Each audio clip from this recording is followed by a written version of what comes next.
Thanks a lot.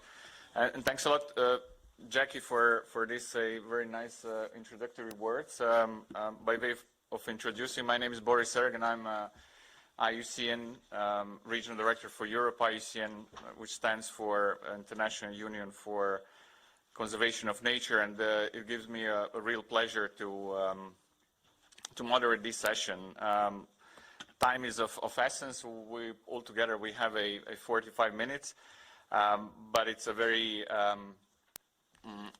inspiring moment to discuss and to open day 2 of the conference with this discussion and focus on biodiversity. We really need to thank collectively the European Economic and Social Committee for recognizing biodiversity as a key topic when it comes to the circular economy, and in its stakeholder platform also to introduce a leadership group. And the leadership group is which is led by IUCN, but is a collective effort, is really trying to engage on the questions related to the nexus between biodiversity, climate, and circular economy. We find extremely important that these agendas do not walk in parallel tracks, but that really work hand in hand. And this panel today and this discussion is exactly about that, and is really to shed a little bit more light on that and walk us through a little bit through a tremendous set of speakers that we have today. So without further ado, I will invite Arnaud Schwartz of the of ESC just to set the scene and maybe say a few words about linkages across the policy arena, in particular, as we've heard about the important summits and COPs last year, which are basically really bring us much closer to this discussion about the role of biodiversity. Please. Thank you, Alberto. Dear all, glad to have you here today. Addressing the climate and biodiversity crisis together is key for the successful implementation of the green transition. I'm glad to see that this is happening this morning, and excited to discover and discuss with you how circular economy can be an enabler for the transition and help us tackling the root causes of the global challenges all at once. The discussion already started in the European Circular Economy Stakeholder Platform, leadership group on climate and sustainability, and through the valuable cooperation the ESC had with the IUCN and other partners in the past years. In particular, we have been active in COP27 in Sharm el-Sheikh and in COP15 in Montreal, to stress the connections between the two crises and the need for holistic and transformative solutions. At COP15, I had the pleasure to participate in the side event IUCN organized about the circular economy as a crucial tool for biodiversity and climate, which built on the ICESP's COP27 side event, Circular Economy Unlocking Its Potential to Combat Climate Change and Biodiversity Loss. Both highlighted the potential of circular economy to slash greenhouse gas emissions significantly and help us rethink our relationship with nature, if implemented appropriately across sectors and nations. In December, at COP15 in the EU, joined 195 countries in the historic Kunming-Montreal Global Biodiversity Framework. This framework contains global goals and targets aiming to protect and restore nature for current and future generations, ensures the sustainable use as well as spurs investments for a green global economy. Together with the Paris Agreement on climate, it paves the way towards a climate-neutral, nature-positive and resilient world by 2050. However, more needs to be done for this vision to become a reality, and we need concrete solutions to implement. While biodiversity loss has received less attention in the circular economy discourse, the Joint Working Group on Scientific Experts from IPBES and the IPCC demonstrates exactly why it is high time to put biodiversity to the fore, highlighting the interconnections between climate change and biodiversity and their joint relationship to well-being. Scientific evidence will help the development of appropriate policy instruments that simultaneously address the multiple challenges of climate change, biodiversity loss, and equitable sustainable development. Policies targeting one component might have detrimental impacts on others. For example, addressing climate change issues may become counterproductive if policies initiated to reduce greenhouse gas emissions aggravate biodiversity decline and social inequality. Circular economy is definitely one of the necessary responses to this dilemma.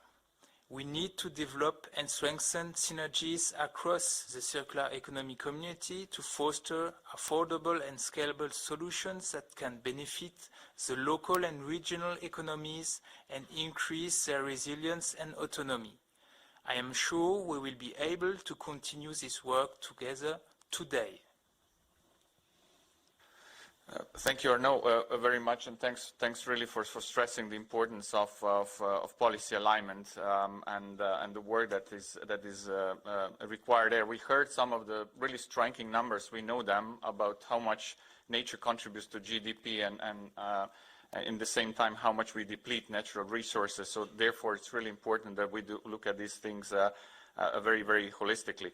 Now turning to Mika Sulkinoja of Sitra and the Finnish Innovation Fund, one of the leaders, global leaders in thinking and research behind the circular economy and linkages with nature and climate change. And I would now invite Mika also to say a few words about the nexus between the circular economy, biodiversity, and climate. Please.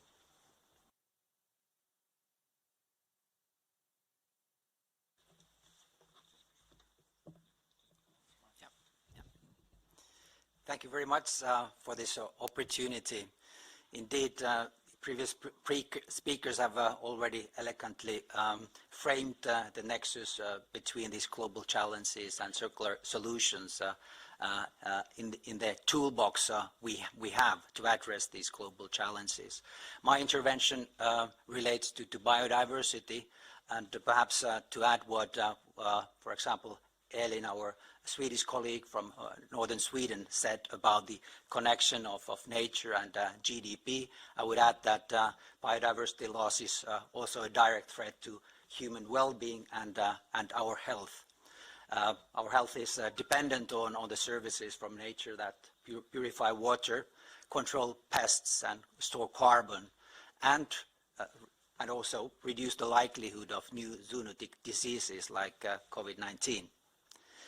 Like was already said, the good news is that a lot is happening. The recent Kunming resolution, for example, we're seeing unprecedented drive to halt biodiversity loss. However, actions to tackle biodiversity loss have largely focused on protected areas, rightly so. And restoring nature and ensuring sustainable production along global value chains. But however, these actions are crucial, but on their own, they are insufficient. To turn the tide on biodiversity loss, we need to expand the toolkit and address the root causes driving biodiversity loss. As was said, resource extraction and processing causes 90% of land use related biodiversity loss. It is paramount that globally we reduce the amount of resources we extract. It is also important that we reduce the impacts on biodiversity from extracting, processing and using these resources. It is only through a circular economy that we can do just that. And yet, circular economy has so far received only little attention as solutions framework for halting biodiversity loss. Therefore, I'm very delighted that the European Circular Economy Stakeholder Platform has worked together on this circular economy and biodiversity nexus through its leadership group. At this point, the French National Institute for Circular Economy, the Ellen MacArthur Foundation, and IUCN have produced publications on this nexus, and we look forward to seeing European Environment Agency publishing their own report soon. Also, our organization, CITRA, last year published a study with the title Tackling Root Causes, Halting Biodiversity Loss Through the Circular Economy. This was the first attempt to really quantify the potential of circular economy and in halting biodiversity loss globally. Through a food system redesign that is regenerative, by making products that last, and by keeping products in active use as long as possible, we get more value from what we have. This reduces the need to extract new natural resources, reduces our land use footprint, and leaves more room for nature to thrive. In fact, by transitioning to a circular economy in 4 key sectors, food and agriculture, buildings and construction, textiles and fibers, and forest sector, we could halt biodiversity loss already by 2035. The largest contribution in our scenario comes from the food and agriculture sector. And an added benefit is that in this scenario, we could also tackle 90% of methane emissions from agriculture and enable a 30% reduction in fertilizer use, further ensuring resilience in the European Union. To summarize, we don't have much time to solve global crises and challenges. So we need to focus on the root causes that help us tackle multiple challenges at the same time.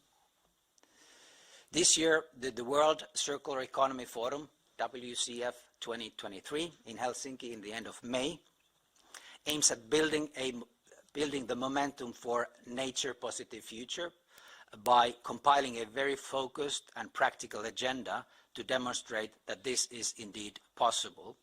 I welcome all of you to join that exercise, contribute to the forum with your ideas and discussions. Thank you very much.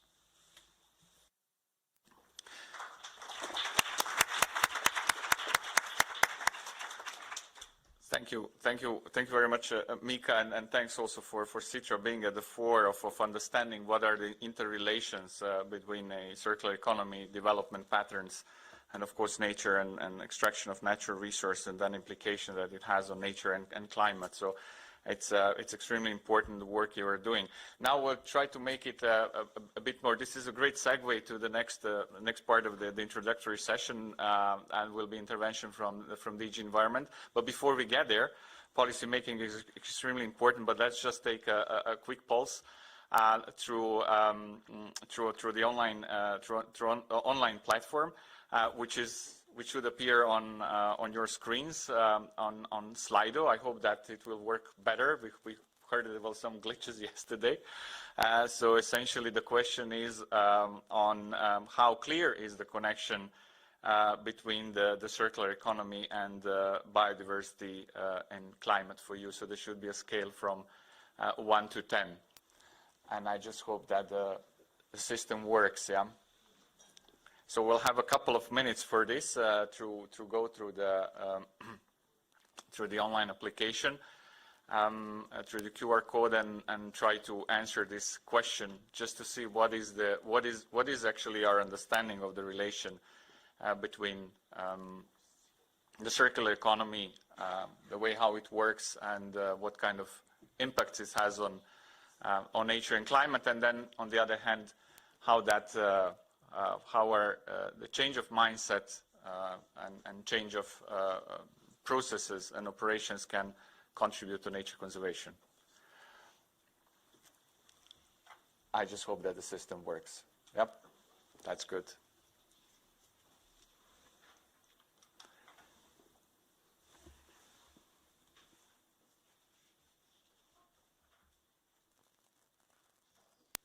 This is one of the 2 pulse surveys that we will have today, so let's just see where we are with our understanding. Can we have see some first results? Okay, let's see. So there is this scale as 1 to 10, and 10 is that there is understanding. Yeah. So 1 is that there is no understanding. So in this room, at least, we have so majority is skewing toward having clarity on connections between the circular economy and biodiversity. But then we really have to say, this is important, this session is also to support that, is really that we have to dive deeper. So of course that we know that there is now this evidence is really piling that there is a very direct link between the circular economy and biodiversity, but we really have to get into that and unpack it and to see what are the interrelations. And that's what this discussion today is, and what the panel discussion right afterwards will be about, and of course the breakout sessions. Yeah. So we can conclude this by saying that there is good understanding of relations, but let's just see what those relations really are, and how it works, and how that translates that into policy making, how it translates into planning, budgeting, action, monitoring, and reporting. So it's a great pleasure to introduce Carolina da Cunha of DG Environment, Deputy Head of the Biodiversity Unit, to say a bit about the European Commission's take on this. So, Carolina, please, the floor is yours. Good morning. Thank you very much for the introduction. I work in DG Environment, and I spent many years working on circular economy, and then I moved on to the biodiversity area, so quite a connection there. And I do understand that some of the participants may not see immediately the connection. But I think it's, for me now, really obvious. We have one planet, the limited resources with limited amount of land, and we had to fit both nature and humans and our enormous consumption needs on that little planet. So either we do it in a smart way and somehow accommodate the needs of both, or we are in trouble, because I think my personal conviction is that it's not only the well-being or health of humans that is at risk with biodiversity loss. It's basically our survival on this planet, because we cannot continue like this, depleting biodiversity, basically destroying life on Earth through our own consumption needs, which are constantly increasing, and keep going, because that's just not physically possible. So I don't think it's a matter of adjusting here and there. We really have to make a transformative change, which is probably going to be a little bit painful for everyone, but that's something that has to be done basically to survive. So we are living organisms, and we are part of ecosystems. We are part of biodiversity, and I personally, but that's my personal conviction, don't believe that we are somehow above nature. We are part of nature, and we have to respect it to live in harmony with nature.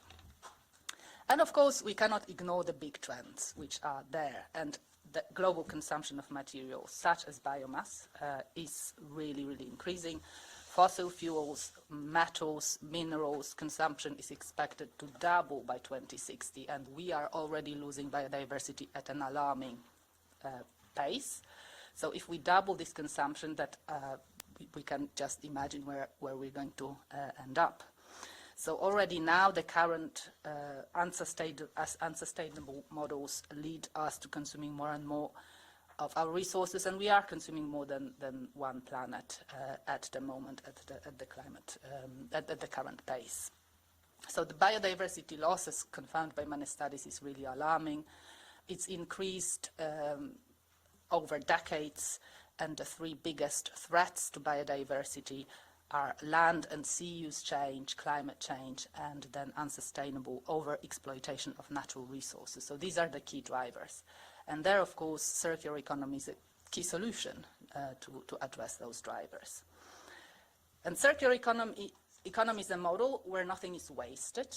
So it is really greatly inspired by nature, and nature does not produce waste as such. Everything goes back to the origin and then gets reused again. And that's why circular economy has such a great potential to change the way we consume. Now, there are many terms circulating, to use the circular term, such as circular bioeconomy as well, and maybe I could talk about that a little bit. I think we should not forget that increasing biomass use as such is not a solution. It has to be sustainable as well. Unsustainable biomass extraction could also lead to severe environmental impacts. And healthier environment is a precondition for us to survive, but also for businesses to continue. So we need this sustainable, healthier environment for the green transition that also is fair and just. And let's not forget that we want everyone to benefit from this transition, and that fairness and just transition are very important as well. So yes, we need ecosystems to be healthy. We need them to be biodiverse in order to provide ecosystem services. When ecosystems are healthy with rich biodiversity, then they deliver those services and help us mitigate natural disasters, help us mitigate climate change, help adapt to climate change, which of course is increasingly important. But this is not happening right now. We are losing ecosystem services which provide our life basis and our economic basis. And also the problem is that we're really running out of time, unfortunately. So it's been going on for a long time, and we've been talking about it for a long time, but now it's becoming a little bit like now or never. We know from science that we have a very small and rapidly closing window of opportunity to act on climate change and also on biodiversity, because they are both the same, different sides of the same coin. If we lose biodiversity, we will not have nature to absorb carbon, to mitigate climate change, to adapt to natural disasters. If climate change accelerates, then of course we will lose biodiversity, so we need to act on both, and the solutions are pretty much the same. So we need to restore nature, we need to restore degraded ecosystems, wetlands, forests, rivers, agricultural ecosystems, all of them. And at the same time, we need to find ways to also produce and consume in a more sustainable way, and there we need a circular economy, of course. The European Green Deal, because I'm supposed to talk about the EU response to these threats, the EU Green Deal is the Commission's response to this crisis, which is probably one crisis with multiple legs. And there, from the European Green Deal, we have a number of policies that try to address different aspects of this ecological crisis that we are facing. So we have the very solid circular economy agenda, but we also have the biodiversity strategy. We have then the forest strategy, the soil strategy, so they all look into different aspects of pretty much the same problem. We have also recently adopted a new proposal for a new law on nature restoration, which is going to set targets for member states to restore degraded ecosystems. So there's a lot going on, but more than anything, we really need to embed sustainability in our economy, or in our bioeconomy. And that means that we need to fully respect planetary boundaries. So that means that we have to recognize that natural resources are limited, and also that they are very vulnerable. And this means that we have to find a framework where we accommodate, where we recognize and avoid trade-offs from the use of natural resources. Maybe just to give a little bit of examples of where we see that sustainable bioeconomy or circular economy could help. One of them, for instance, would be the application of the cascading use of biomass from food processing. That was already mentioned as one of those big areas of impacts, the food sector. Forest-based industries, and households should also strive to use biomass according to this cascading principle. So reuse, recycle first. Of course, you cannot recycle your banana skin, but you really need to compost it, etc. So we know all these principles of avoiding food waste in the first place, then really optimizing the food chain, etc., etc. This gives added value to bio-waste and avoids then growing dedicated virgin biomass again. And that way there is no competition, or at least we can limit the competition between food and nature protection in terms of land use, and that's very important. Another example could be biogas production on farms, so using anaerobic digestion from manure and agricultural residues. That can help rural communities also to become more self-sufficient in terms of energy use, and that's very important, especially today. That's also one of the objectives of the Repower EU policy. This is a sustainable solution, but of course, provided that there is no negative impacts on soil or organic carbon, and that the waste products from anaerobic production, digestion are disposed safely. So we need to roll out the bioeconomy also to help biodiversity.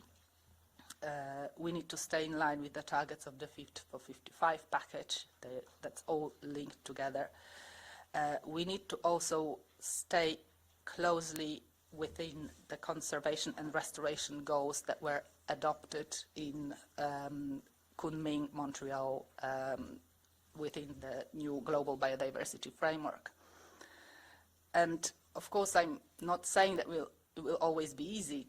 It's probably not going to be very easy. In some cases, this will mean that we will have to decrease the intensity of land management. We will have to use land less.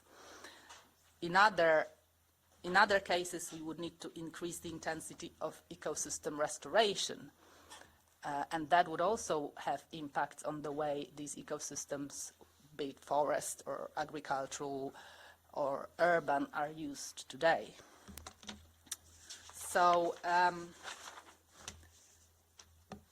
for that, we hope that the law we have proposed on ecosystem restoration and nature restoration will help. But we see already from the discussion that it's difficult. It's difficult for member states to find ways to change the way the land is used. It's not a painless process, I have to admit, but I think no pain, no gain. We will have to do that in order to live happily for many years to come. And to finish, I would also like to mention the spirit of the farm to fork strategy that is also very important, I think, in the context of circular economy and the work on food sectors. This strategy has sustainability as its center, and that it's the reason why this strategy calls for a quarter of the land to be used for organic farming, which has much less impacts on biodiversity, but also halving the pesticide use and risk, and all the food-related circular economy principles, so food waste prevention at the center. So to finish off, we will need to prioritize, because there's really a lot to do.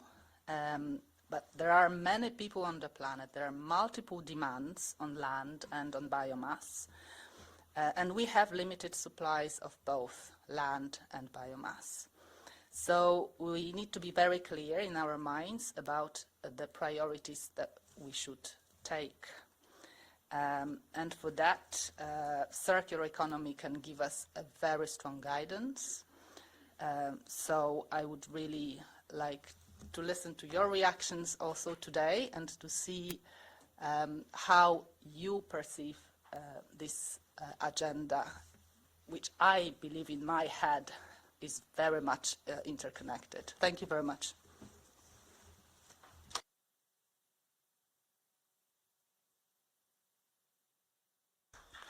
Thank you, Carolina, and of course, thanks for bringing us into the second part of the panel discussion today.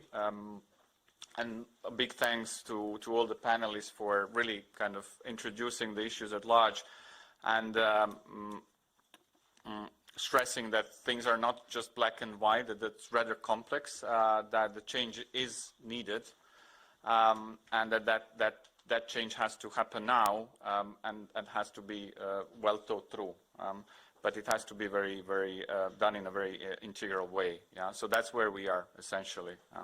So continuing as we do now, as we did so far, won't bring us much further. As Carolina, you mentioned, there is this a paradox by trying to create life for us, human beings. We are destroying life on Earth. So there is something in this equation that is not in balance, and we have to get it right.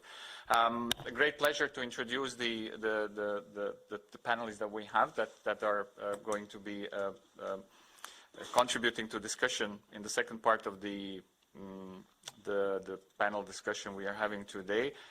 Three very inspiring panelists, of which some are joining online, some are here with us. So we have Sonja Eser, and she is a engine behind the Zinnenwandel.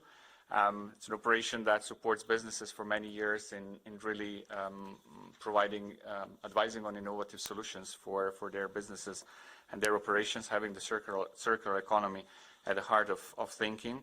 Then Alexander Manweiler, who is joining from the Collaborative Center for Consumption and Production. As they say, it's a think and do tank. So that's very much a result and solution action oriented think tank that is also looking into behavioral changes and consumption patterns and tries to advise in that regard. And then finally, last not least, we have Tobias Nielsen from the European Environment Agency to help us wrap it up a little bit. So there will be first then just one question that for all the panelists, and it's a simple question, not that simple to answer. What you consider to be the key challenges in terms of linking the circular economy and biodiversity and climate?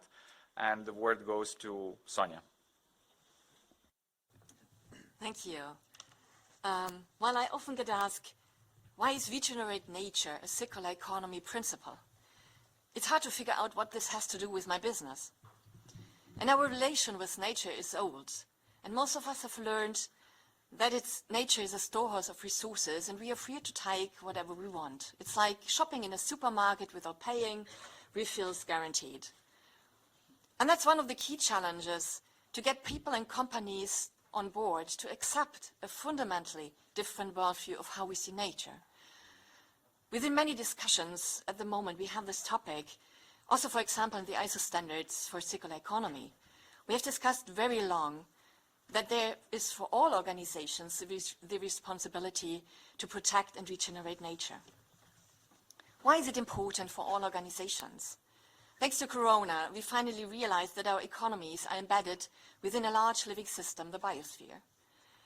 And with this systemic view, we understand that whatever we do within our economic system has an impact in the biosphere, but also vice versa. And circular economy is a paradigm shift in our relationship with nature.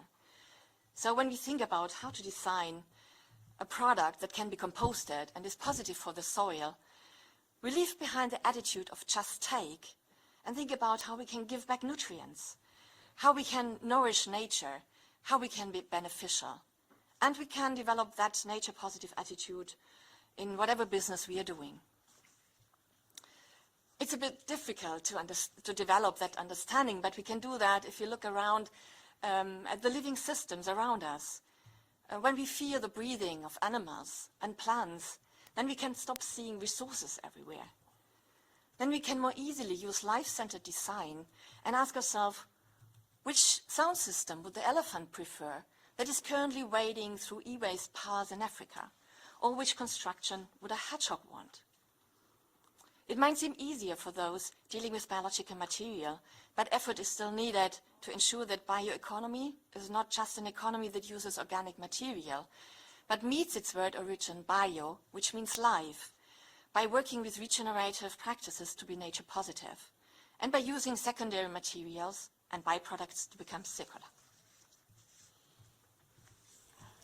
Thank you very much, Sonia. We will have a chance to discuss and get a little bit deeper on this. And thanks for all the good work that you are doing, of course, in making this change happen. Now I'm turning online. I hope that our online participants, panelists, are also with us. That Alexander Manweiler of CCS SP with us, that also can answer to this question. What are the key challenges in debating circular economy, biodiversity, and climate? So, Alexander, please. Yeah, hello. I hope you can hear me. Yep. What we observe is that for sure circular economy and all those topics, they mean for companies a drastic change, especially in their supply chains, in the production methods and production sites. And they have invested a lot of time and money to optimize this in the past decades. And now, having to change this again, there are a lot of barriers, especially in their heads. So we really must rewire their brains. And you all know from yourself how difficult it is to rewire your brain, because humans like patterns and habitudes. So still, what we can see is we can stimulate this change when we explain that there are huge levers for cost reduction and also opportunities for innovation and new business models. And for sure, integrating now biodiversity and climate aspects might add more complexity, but actually it goes totally along with circularity, because the more circularity we have, as was just mentioned, the less extraction of raw materials and the more we protect and enhance the ecosystem. So it goes along. I'm not a big fan of the discussion of trade-offs between climate, biodiversity and others. It goes hand in hand, because as was also already explained, that's how nature works, and we should be much more inspired by nature, and this can really help. So key is really to establish those circular models, and then also to keep track on it, because we have also observed some examples that it was thought through in theory, but then in practice some companies wanted to have their running shoes be now racetracks, but then you find them on a second-hand market. So it's not bad, but it's not what is circularity about. So it also needs to be tracked afterwards.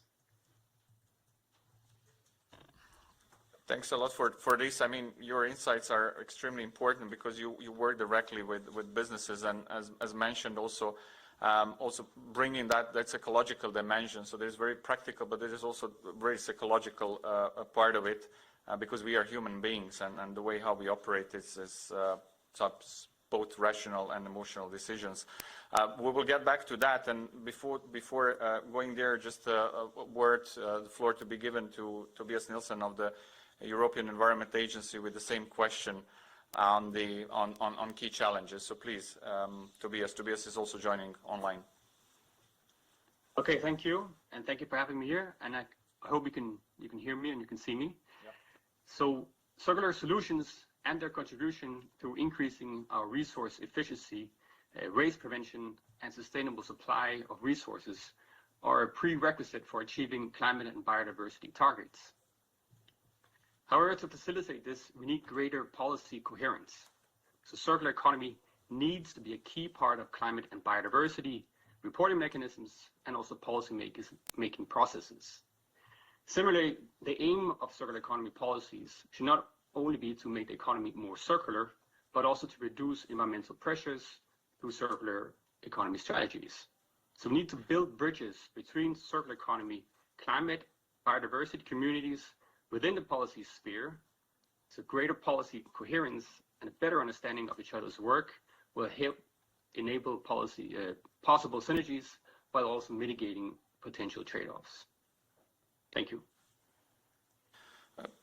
Thanks for that, and thanks to all the panelists for these introductory words on key challenges, as we are all here to turn and discuss how to turn challenges, and we know that there are quite a few challenges, and this change is not going to be easy, of course, for all of us. So how to turn challenges into opportunities. So we'll then again turn to Sonia to start with. And from her perspective, just to ask a question, we have a few minutes left, so we can keep it within maybe 1 up to 2 minutes. What are really the opportunities as you see them to change that mindset into more a nature positive one with the clients that you work with? Yeah. Well, inspired by nature, that's the topic. Circular economy invites us to take nature as a model for economic development. And we can learn from the ecosystem of nature how to achieve true sustainability. And that will change our human story for the coming generations. There will no longer be the need to destroy our life around us for fulfilling our basic needs, but human can function as a nature-positive, creative force. A second chance is that in this new mindset and experimenting to become nature-positive, will lead to exciting new innovations. How motivating, how special to work on products and systems with the idea in mind we celebrate biodiversity. And this new culture of nature-positive innovation creates inspiration. It strengthens the involvement of those who put their heart into their work. And it even can create enthusiasm with your customer for your brand and your services. We will also increase our health when we increase the health of the ecosystems around us, we've already heard. And we are still interwoven with life, so we have very hard to try to escape that. And one example, concrete example, in our gut, we still live in symbiosis with a large number of symbiosis supporting microorganisms. Over the course of evolution, special genes for our digestion were outsourced to them. So today, our digestive system cannot develop without those microorganisms. You may ask, where's the problem? Because microorganisms are everywhere.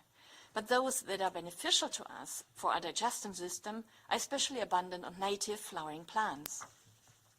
So when these flowering plants are dying out at our area, so do those little helpers. And here at the latest, it becomes clear how much the way we support or harm life affects us very substantially. And there are much more reasons to engage in this journey to a nature-positive culture. I leave it here. Thanks a lot. Thanks for keeping it succinct and of course for giving a hope, of course, as we do have to look into a brighter future when it comes to this. And now asking Alex, so again, so your experience with the private sector is really essential, and how you see, despite the challenges that we mentioned, what are exactly the next steps that the private sector can take in order to make this a sustainable transition? Yeah, actually, first of all, there is the need and will to change, which must be there.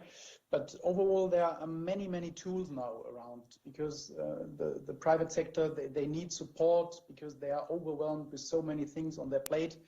But we have, especially for biodiversity, we have now a lot of tools. We have the WWF, BRF, we have the SBTI. All those institutions and tools can support you, at least to have to get awareness where you are, because this is the fundament, to be aware what is your impact, and then also to discover new opportunities. Then circularity is also inspired by nature again, a very easy thing which should be in any innovation, in any new product design, in any new service. You should have this circularity in mind.